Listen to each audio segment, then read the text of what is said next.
تو اول تو انشاءاللہ اللہ تعالیٰ حفاظت فرما لیں گے، اللہ تعالیٰ حفاظت فرما لیں گے، جیسے یوسف علیہ السلام نے فرمایا رب السجن احب الی مما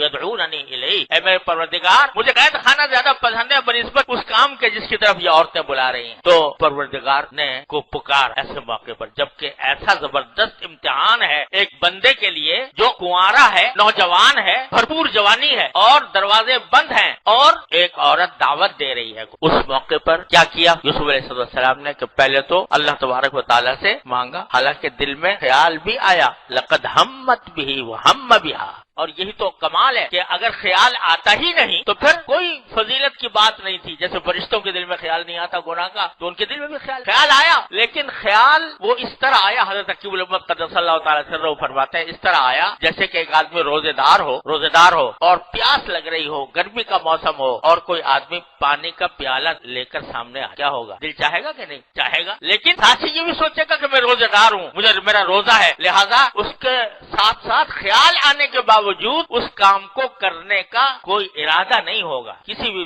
روزے دار کا ارادہ نہیں ہو سکتا اگرچہ دل چاہ رہا ہو۔ تو لقد ہمت بھی وہم بہا، یہی تو فضیلت کا مقام ہے کہ خیال آیا تھا لیکن خیال آنے کے باوجود ایک تو اللہ تعالیٰ سے رجوع کیا کہ اللہ مجھے اس سے بچا لے، اور دوسری طرف یہ جو آیت کریمہ ہے نا کہ جب اس نے کہا ہیت لک، تو جواب پہ کیا فرمایا؟ قال معاذ اللہ، میں اللہ کی پناہ، سب سے پہلا کام اللہ کی پناہ مانگ، اور انہ ربی احسن مثوائے، وہ میرا پروردگار ہے جس نے مجھے بہترین ٹھکانہ دیا۔ اس کی دو تفسیریں ہیں، لیکن ایک تفسیر کے مطابق کہ اللہ تعالیٰ کی طرف اللہ کی پناہ مانگی اور اس احسان کا تصور کیا کہ میرا پروردگار ہے جس نے مجھے بہترین ٹھکانہ دیا ہے۔ ٹھکانہ دینے کے معنی یہ کہ میرے جسم کی تربیت اس نے کی ہے،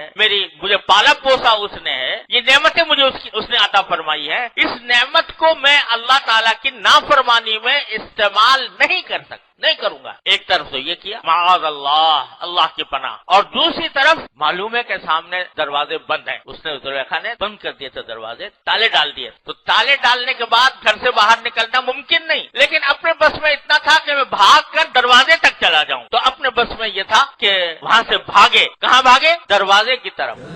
باوجود ہے کہ دروازہ مقفل نظر آ رہا تھا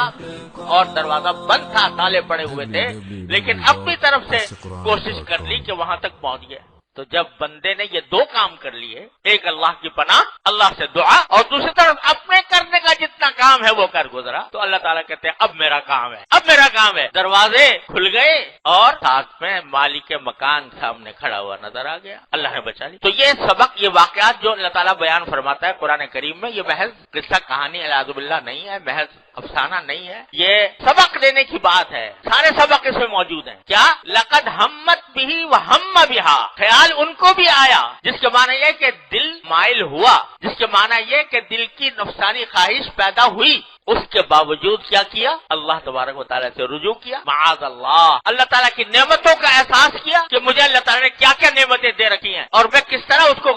غلط اور نافرمانی میں استعمال کر سکتا ہوں، وہ احساس دل میں پیدا کر کے جو اپنے کرنے کا کام تھا وہ کر گزرے، بھاگ پڑے وہاں، تو اللہ تعالیٰ نے اپنا کام کر۔ تو یہ سبق دے دیا ہم سب کو، ہر مسلمان کو، کہ جب کبھی ایسی آزمائش آئے، گناہ کے داعیے دل میں پیدا ہوں، گناہ کے تقاضے دل میں پیدا ہوں، تو کیا کرو؟ پہلا کام تو یہ کہ ان تقاضوں کے مقابلے میں اللہ تعالیٰ سے رجوع کرو۔ نمبر ایک، اللہ تعالیٰ کی نعمتوں کا احساس کرو، مجھے اللہ نے کیا کیا نعمتیں دی ہیں، مجھے یہ جسم دیا، مجھے آنکھیں دی، مجھے کان دیے، مجھے ناک دی، مجھے ہاتھ پاؤں چلنے والے دیے، مجھے صحت عطا فرمائی، مجھے گھر میں آباد کیا، مجھے کھانے کو دیا، مجھے پینے کو دیا، اب میں اس کی نافرمانی میں اس ساری نعمتوں کو استعمال کروں، یہ تصور کرو، اور یہ تصور کر کے بھاگ کھڑے ہو، چاہے آگے دروازے بند نظر آ رہے ہوں لیکن بھاگ کھڑے ہو، اپنی قوت اور ہمت کو کام میں لاؤ اور بھاگ کھڑے ہو، تو وہاں جا کر پھر اللہ تعالیٰ تمہیں ضرور بچا لیں گے انشاءاللہ۔